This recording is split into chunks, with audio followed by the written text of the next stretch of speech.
Hey, friends, we've been talking about what Jonathan Cahn refers to as the Dark Trinity, and we're on the third member of that Dark Trinity, which is Molech. When you look through the Bible, as we've seen, we see child sacrifice in almost every nation before the gospel or before God's law comes into that nation. And so the question we're asking in our podcast today is if America has largely become apostate, if we've turned from God, if we've embraced Ishtar and the sexual revolution and sexual sin, would child sacrifice, blood sacrifice follow if Molech comes back in to America? And I think the answer is a resounding yes, and we're going to talk about that today, the correlation between modern-day America and some of these ancient godless cultures as it relates to child sacrifice. And so you're not going to want to miss this podcast today.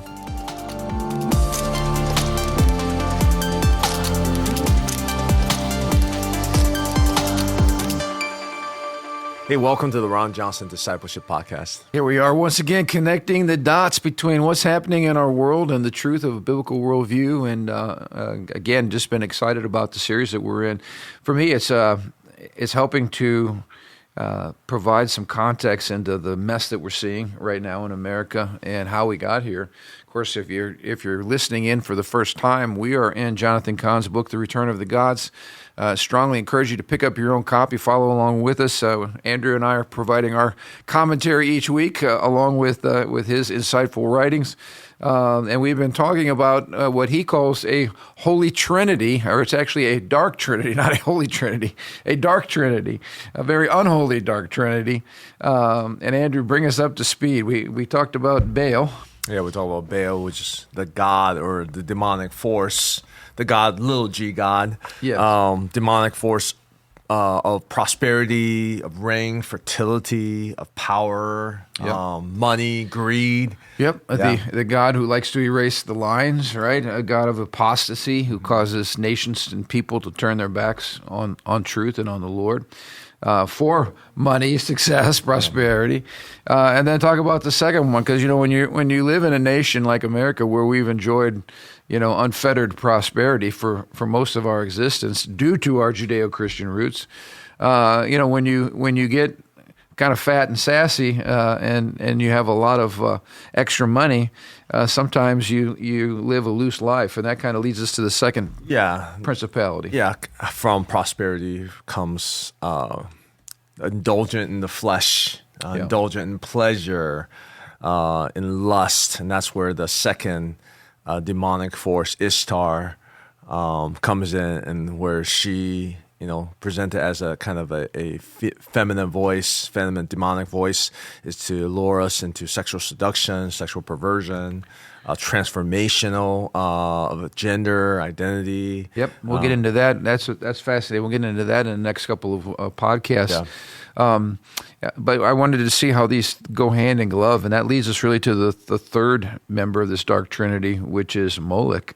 And we introduced Molech last week, this demonic spirit behind child sacrifice, blood, all kinds of ritualistic sacrifices of children and other things. But certainly Molech is where the principality that we're dealing with in a big time way in America today. So let's take a look at this, because he starts off with a great question that I want us to entertain today. If Molech were to return to a nation that was in apostasy, would he once again require blood and human sacrifice? A great question. So again, our foundational premise being that from the scriptures, that if we sweep the house clean and then we turn from God and we reject the Lord, that then 7 times, the amount of bondage comes back into the situation. And so we're asking the question, America as a Christian nation that was against abortion, against so many of these things, the gospel had driven these out of our country. If we apostatize, if we turn our back on God, what will happen? Will we see blood and human sacrifice come back into America, just as it has manifested in other cultures? And I think the answer is yes. So he gives a historical background here. mentioning that the Soviet Union was the first nation to legalize the killing of unborn children. They did so in the 1920s, soon after the communists took over. And then he goes on to talk about Nazi Germany. This was interesting. He said, the Nazis were not in favor of aborting their own master race, because they had a superiority complex. They were not going to abort their own children, but they certainly had no problem slaughtering other people's children, especially Jewish children. Yeah. And then we get into America, and he brings out the point that if there's going to be a large-scale re-entrance of Molech into Western civilization and the world, it would require a massive civilizational turning from God. And he points back to the turbulent 1960s, which were marked by rebellion against everything, which led to kind of a free sex mentality.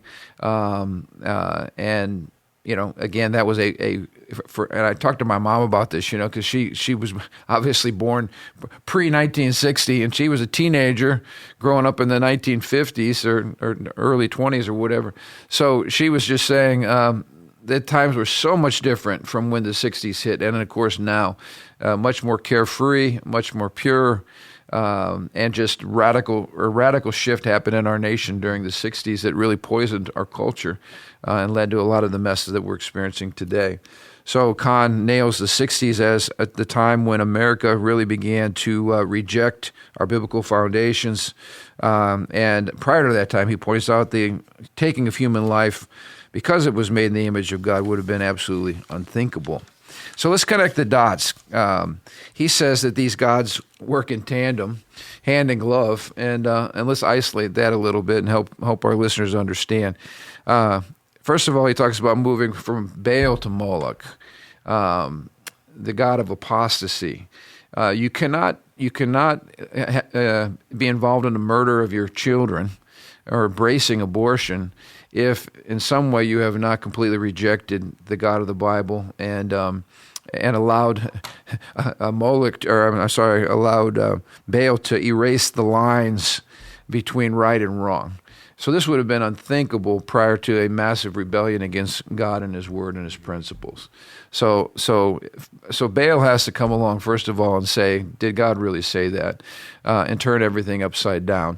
And so we went through a big season, and we've highlighted this on our podcast, where America just basically rejected the Bible in schools, rejected prayer, rejected our Judeo-Christian roots. In fact, separated all those things. You couldn't put the Ten Commandments. How about rejecting the fact that life is sacred and life is a reflection of a supernatural being, and instead of life just being a random, created from random chance, and life intrinsically doesn't really have any value because we're just matters, and one day we'll break down to matters. The whole embrace of evolution as quote science, and having to keep creation out because it's a value based. Well, erasing the line between humans and other animals. We're just like everything else, and all these are paving the way to say life is no longer sacred. Yeah, and these all came, when we speak about Baal, obviously we're talking about demonic principality here, but we're talking about the rejection of the clear revelation of God about male and female, about gender, about creation, as you pointed out, about the sanctity of human life. All of these things are rooted in our Bibles, in Judeo-Christian worldview. If you take the Bible out, which is what gradually happened since the 60s, then we lose a lot of these foundational principles, and life becomes cheap, as you pointed out. Let's talk a little bit about the 1-2 punch of Ishtar in Molech. We said Baal ushered in Ishtar, so the whole idea of rebellion and apostasy led to sexual license. But it was Ishtar who ushered in Molech. And Kahn points out in his book, he says, her mythologies were filled with unrestrained sexuality, yet with no apparent thought of or desire for or connection to children. Her indulgences led not to life, but to death. And we talked last week about this massive severing of sexual expression from the bounds of marriage, and from, again, viewing children as something desirable. Now children are viewed as an unwanted accident, right? If pregnancy occurs, then that's not supposed to happen. We're just supposed to have unbridled sexual license with zero responsibility, and certainly children are not even thought of when most people are engaging in sexual expression or intercourse with one another outside the bounds of marriage. There's definitely not thinking about children, and if they are, it's not positive, right? It's not positive. It's like, God forbid that we get pregnant. And so we have this 1-2 punch again with Ishtar and Molech, because sexual license will always lead to unwanted pregnancies. And when you have an unwanted pregnancy, then you need to deal with what was meant to be a blessing in the first place is now viewed as a problem. Mm-hmm. And so now we have the whole abortion culture, and the tragic results of this disconnection between, as he said, the severing of sexuality from marriage, husbands from wives, men from fatherhood, women from motherhood. He said the most critical bond of life, that of a mother and a child, had eroded. And this is the deeper issue, which is of concern, because the longer you live in rebellion against God, the more your heart gets hardened. And so the natural maternal instinct to save one's child at all costs was weakened, and in some cases gone.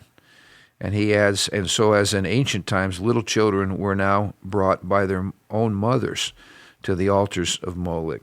So this is the consequences of living in darkness for such a long time, is you get used to the dark. And I think it's a sad thing, when you go against your maternal instinct or paternal instincts, even as a father, to want to protect, to love, to care for your child, to where now mothers are the ones, heading off to the modern day abortion mills, Planned Parenthood, to offer their own children up on, as he says here, the altars of Molech. So even on this point, it's like we take for granted the ingrained in stable society how important it is that the maternal or paternal instinct to protect our kids. Like, when I say instinct, I mean this is not something that we have to necessarily teach. It shouldn't be something you have to teach. Right. Ingrained in us should be an instinct that when we have a child, we want to protect this child, we want to care for this child, we want to love this child. Now, think about society that doesn't have that. That whether it's not instinctive or they have no desire for that. You have to actually ingrain that into their society. How much more work does it take, right? To care for your citizen, for the next generation, to have a replacement population to provide for the elderly as they get older. I mean, just think about the societal breakdown if that instinct is not there. But again, because we were raised in a Judeo-Christian culture, we take that, we assume that's the case, right? You're going to care for your young. Absolutely. Just imagine for a second that is not the culture. Like, that's the tough place to live. That's a tough culture to grow in, to thrive in. Well, he quotes later in the chapter Isaiah 49, verse 15. Can a mother forget her nursing child? Can she feel no love for the child she has born? But even if that were possible, God said, I would not forget you. So there's something natural, as you pointed out. There's something like, we use the word instinct, but all that means is God has placed within parents, and especially a mother, that paternal or maternal instinct where she by nature will do anything to protect her child at all costs, to nurture that baby, to care for that child. And so when you have a culture where abortion is so casually embraced, and the sacrificing and the murder of our children is so casual, it makes you wonder what has happened. What has been the path to get there? How have we become so dark and so callous regarding our own children? And again, it's just a sign of moral darkness and deception that's over a nation.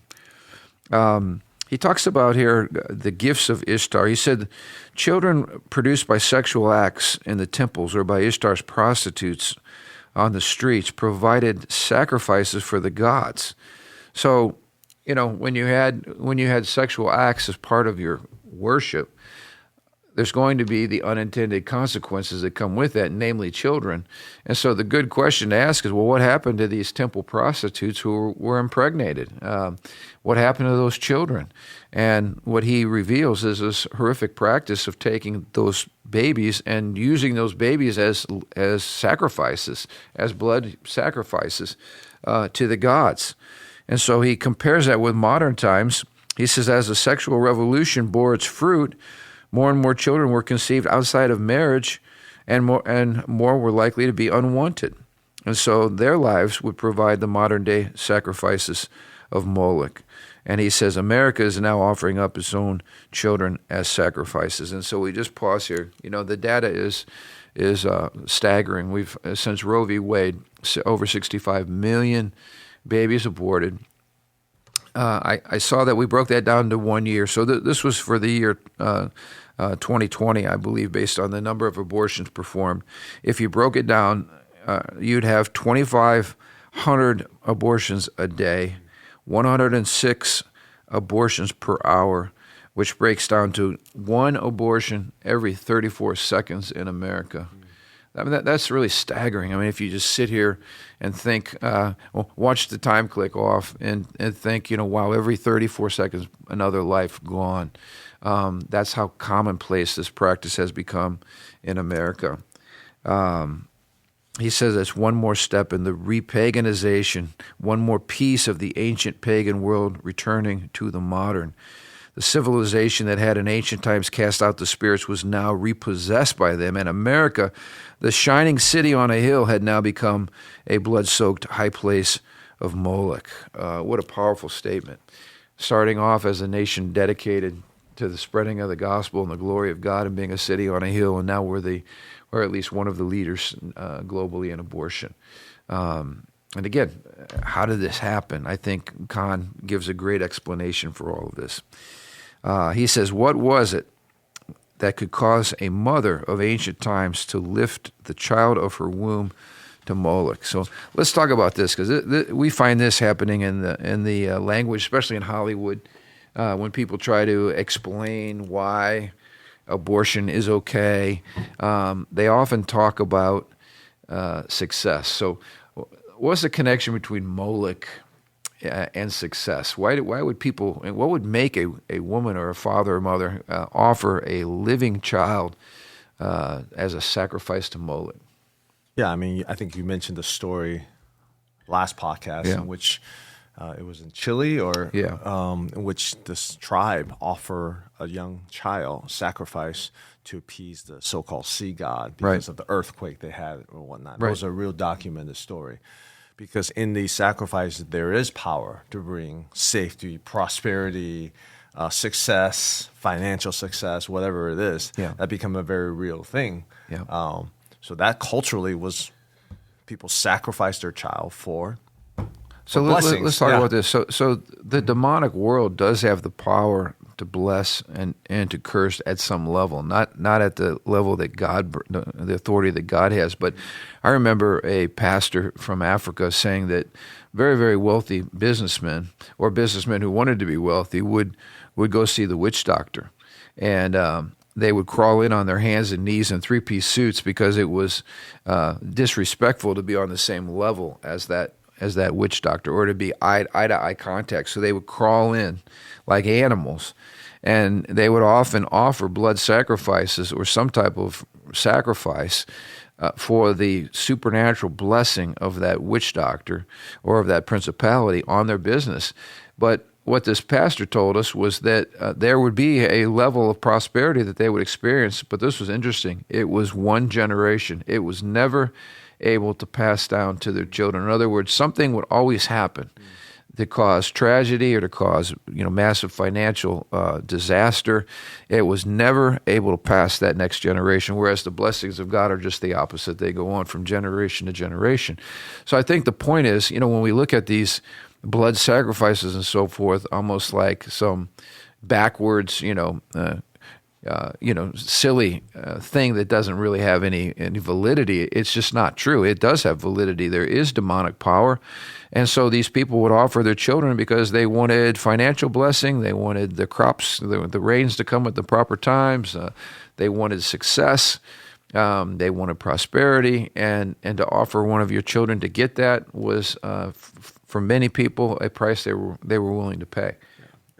I think we mentioned this before. It's really an inversion, a perversion of the cross, because the heart of the Father is to say, hey, I want to sacrifice ourselves our parents, we're going to sacrifice. A lot of immigrants who come to the United States become very successful because they sacrifice their own comfort so that they can provide a better future for the next generation, right? That's the heart of the father. Right. I'm going to do without so that my kids can have a better life than I had, or I'm going to work really hard to set them up to have a better life. But this is just the opposite. This is, I'm going to kill my child so that I can have a better life. Yeah. Right. And as you pointed out, what a great picture! It is an absolute inversion of the gospel and the heart of the gospel. Here's an example. It says, out of reverence for Kronos, their god, which is again one of these principalities and powers, the Phoenicians, especially the Carthaginians, whenever they seek to obtain some great favor, they vow one of their children, burning it as a sacrifice to the deity if they are especially eager to gain success. So here we have the god of the Phoenicians, who is really Molech by another name. It's an ancient principality. And as he points out, this was happening, by the way, child sacrifice, all across the globe. I mean, every culture had some form of child sacrifice. But here they have, again, offering a child, especially if they're eager to gain success. So that's the principle. And then let's bring it over to America today, because how has this demon spirit come back into America, and how is it manifested in this, lust and pursuit for power, success, career success, whatever, especially in Hollywood. He makes the connection that the same thing's happening today. I mean, this is the modern myth, right? That to advance, to grow, to protect my career, protect my freedom, this is the sacrifice we have to make. He said, what would lead a mother to kill their son or daughter today, like in America? Like, how would we do this? Of course, when we're talking about abortion. Yep. The most frequently given answer is that if the child lived, it would hamper the mother's life, her time, her energy, her educational or career prospects, her future earning capabilities. The child would be a burden to her aspirations. I did some research before this podcast, and when you look at quote, journals, articles that have been studies done, this is one of the things that's given as a positive. Like, abortion is a common good. We must have child sacrifice for the common good, and this is what's given as one of the explanations. It's an equalizer for women, and so we have female celebrities, feminist leaders, other women of influence who would publicly boast that they were able to find success in their careers because they had ended the lives of their unborn children. So again, the argument is the same. It looks slightly different because of the culture, but it's exactly the same. If I have this child, then I won't be able to star in the next movie. I'm not ready for this child. I'm too young to have this child. This child's going to be a burden to my career, et cetera, et cetera. And so we hear the exact same arguments in our culture today. And I would say this is not exclusive to women. This is to men who maybe persuade their girlfriends or their wives to get an abortion because they don't want their career to be held back, and they don't want the burden of marriage or of a child. Yeah, they don't want that shame. They don't want that responsibility. They don't want to pay child support. Yep. They'll hamper their careers. This is not just a women thing. This is just a people thing. That this handicap of a child. Whereas you have 8 kids, I have 4 kids, and we recognize that raising kids it's sacrifice. It's true sacrifice. But again, I go back to that foundational instinct in a thriving society that our instinct should be to sacrifice for our kids and not the other way around. I read a great op-ed from Joseph Backholm, who works with Family Research Council. He was commenting on the Ohio issue 1, which basically Ohio's abortion laws now are as liberal as California's. And he was just trying to explain what happened and why. But he made this statement. He said, most Americans don't like the idea of abortion. I mean, they get it that this is a child and you're taking a child's life, and that morally that's wrong. But what he called it was happiness insurance. He said the issue is really not the sanctity of life. The issue is really that Americans love sex more than they love life. In other words, sex has become such an idol that if we have sex and then we have a baby, then we need what he called euphemistically happiness insurance, which is abortion. So if a baby messes up my love life, my sex life, my pursuit of pleasure outside of marriage or even in the bounds of marriage, then I need to have an insurance policy. And right now that insurance policy for Americans is abortion. It's the willingness to destroy that life so that my current life can go on, my happiness can go on unimpeded. And I really feel like he hit the nail on the head. What we're dealing with is Ishtar. The result is Molech, but the real strong spirit in America is Ishtar, and Molech comes as the unintended consequences. My happiness, my freedom, my prosperity, really it's an open door to Baal and to Ishtar. Now, based on that argument, Molech might not be overtly worshipped yet in terms of feeling it's fine to sacrifice, because I think most people still feel like abortion is still not right, based on that article, right? But we're opening the door to the worship of Molech, to deifying Molech and saying, hey, he's a legitimate In source. one generation, I think back to Bill Clinton's comment about abortion should be safe and rare, something like that. In other words, like safety of the mother, and this should be a rare exception. Well, we've come a long way, and that's the nature of sin. It hardens your heart. We've come a long way to where now, as we'll talk about in just a moment, people view abortion as something to celebrate. At least a certain element of society does. Not most Americans, but those who are on the cutting edge of abortion rights are like, there should be no shame whatsoever. We should be celebrating our abortions because this is a great thing. Again, that's an extreme view, but I think that's where society goes if you don't have an awakening and you don't return back to the Lord and you don't repent of your sin. He mentions here that the Greek philosopher Plutarch describes the music that would accompany the sacrifices of children and its purpose. And I quote here, he said, "The whole area before the statue was filled with loud noise of flutes and drums, so that the cries of the wailing should not reach the ears of the people. The horror of the act was so intense that the public was kept shielded from hearing it by the sound of flutes and drums." And so, again, as the child would obviously be in excruciating pain, you wouldn't want to hear that, or you wouldn't want to hear shrieks or anything that would disrupt your emotional equilibrium. So let's play loud music so that we don't have to listen to the horror of what's really taking place. And I think, again, there was a movie that was popular, very, very popular as far as exposing the evils of abortion, that was called Silent Scream. And basically, it showed what was going on in the baby's reaction to the abortion doctor's attacks on that child, and the baby moving away and and obviously the argument was, if a baby can experience pain, which is obviously if we're trying to avoid in the womb, then we need to make that illegal, right? Up to a certain point. One of the arguments is at least stop abortion to the place where the baby can feel pain. The whole idea of silent scream, if we could hear what was going on inside this womb, it would be horrific. But let's hide it. Let's do it in a back room somewhere. Let's make sure that nobody, even ultrasound technology was viewed as an attack on the abortion industry, because now we could actually see in the womb, and we could see some pretty clear pictures, and we can no longer call that child a mass of cells. This is a baby. And this baby sucks its thumb, and this baby wiggles around. This baby can experience pain, and we should, the ultrasound helps us get a window into what's really going on. So all that had to be shrouded, had to be covered. We cover it with language, euphemistic language. We try to do everything we can to create the music that's loud enough so that we don't have to really look at what's taking place and what's going on. And that is the abortion industry in America today. Even to the point when people try to expose what's really going on or show a picture of what happens at abortion, people are offended more at the picture than at the act. They're offended more at having to look at the fruit of abortion rather than dealing with the fact that abortion itself should be stopped.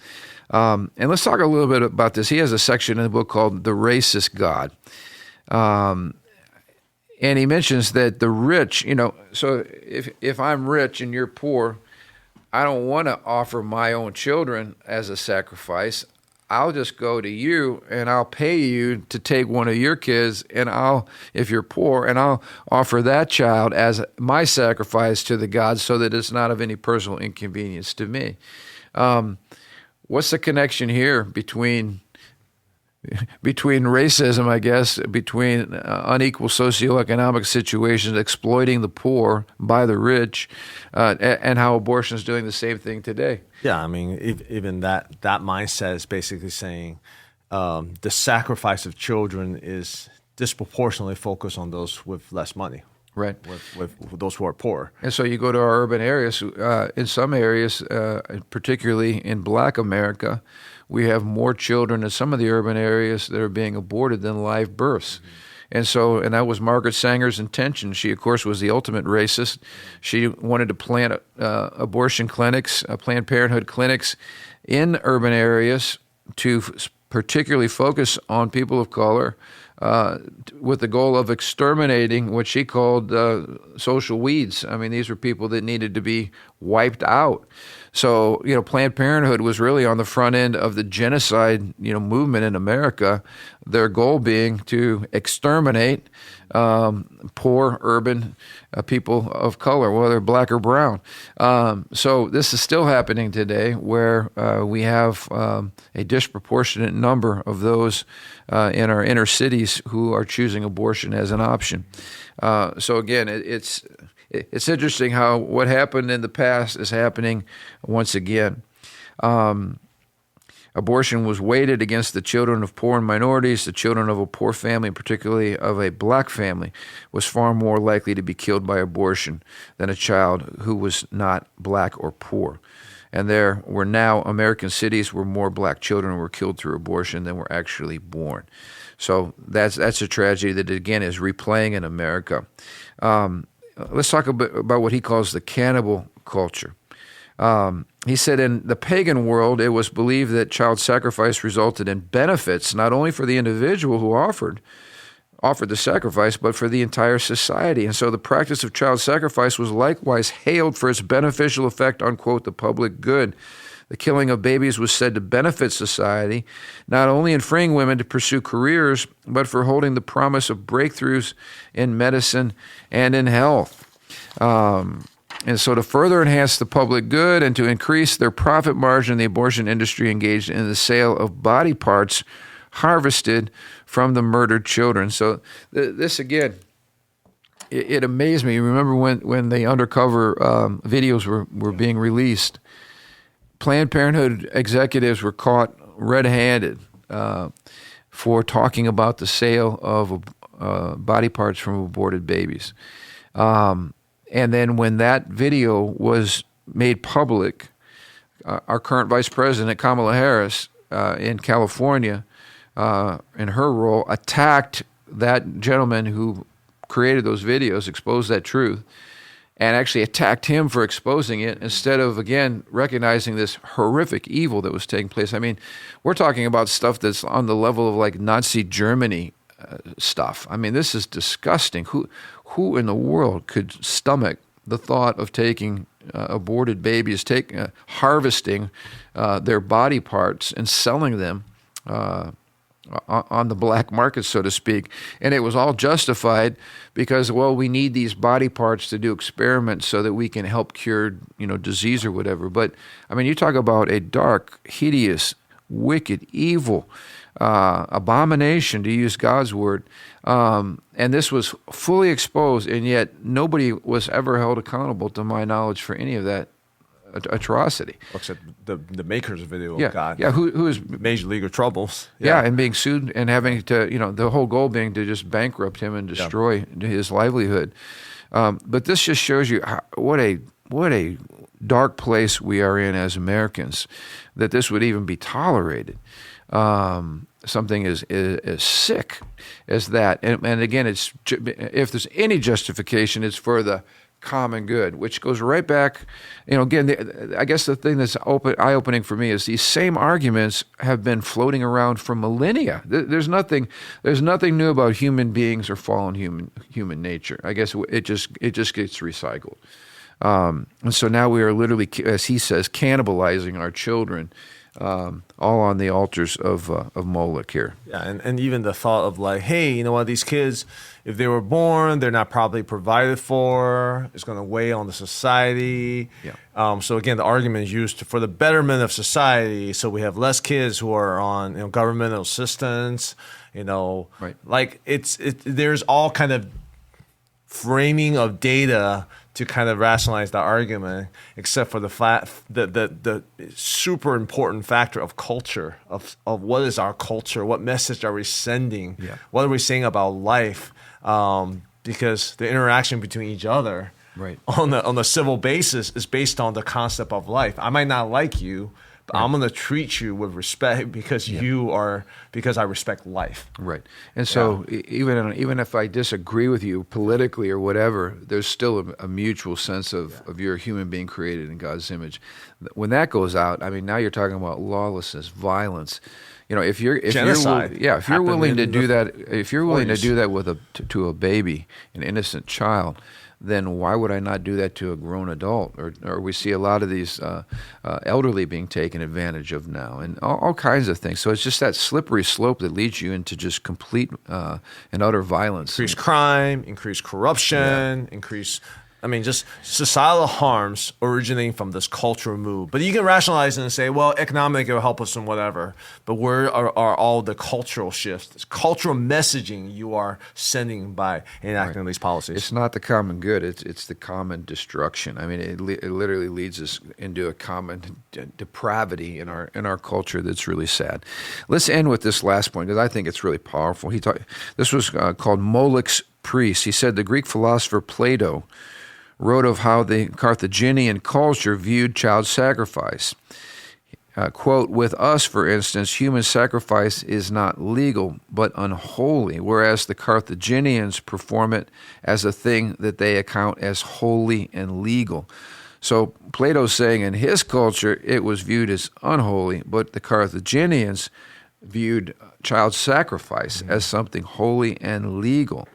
And so they not only legalized it, but they celebrated it. And he says the killing of an unborn child was not only legal, it was hallowed as a sacred right to be praised and celebrated and venerated as something beautiful and sacrosanct. And so he ends that chapter by quoting voices in our culture today. When Roe v. Wade came under assault, right?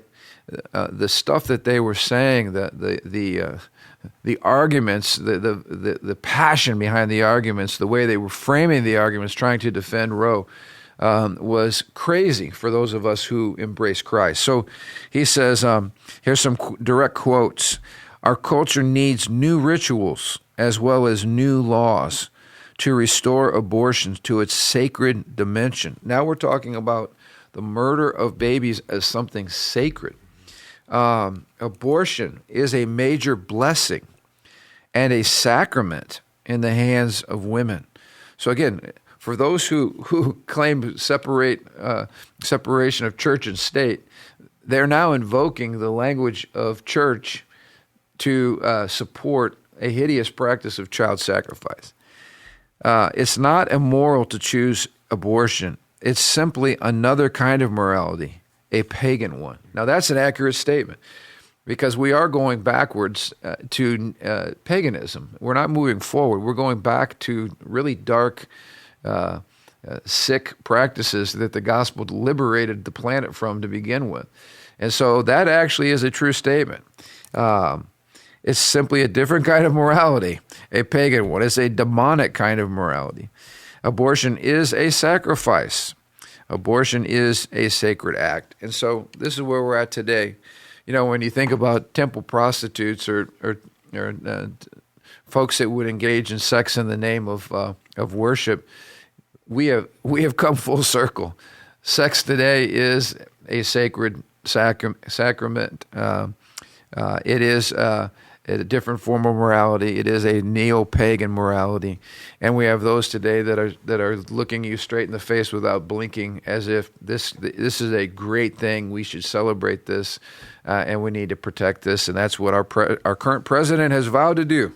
If he's elected as president for 4 more years, he's going to make sure that all these things are restored and that child sacrifice is booming in America. So God forbid, we need an awakening desperately. Yeah, and we've been saying this for a long time. It's a religious zeal.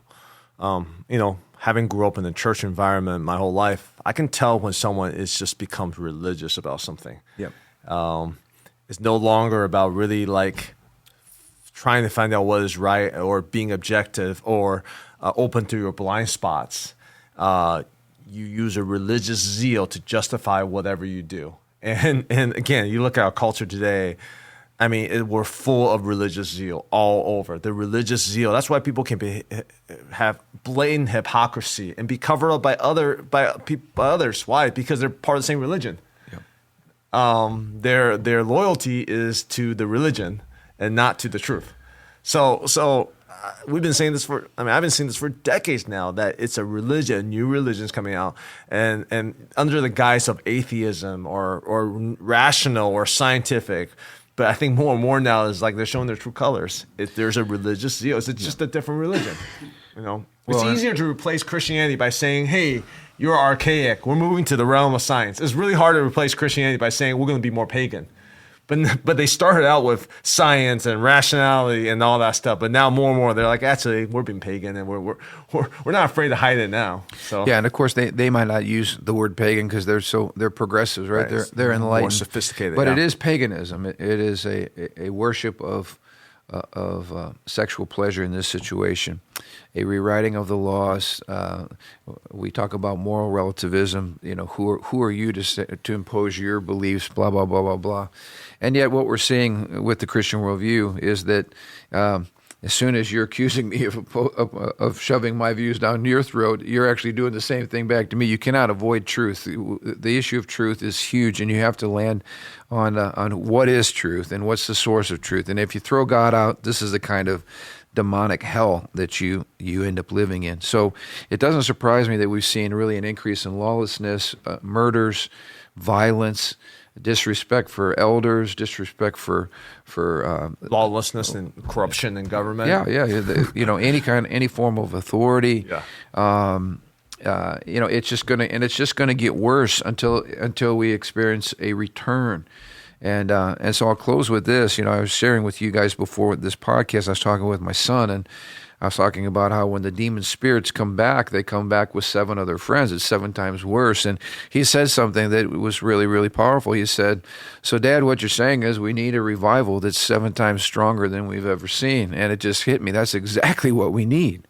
We need a massive return to the Lord. We need a powerful, powerful awakening in America to overcome the depth of darkness in which we're currently living in. And again, the Satan and his kingdom are no match for the Lord. And the church has got to lead the way on this. But we need a 7 times more powerful spiritual awakening in America to overcome the effects of our apostasy. Lord, forgive us for turning away from you, and forgive us for opening the door to the incredible perversion and darkness and abomination that we see all over our land.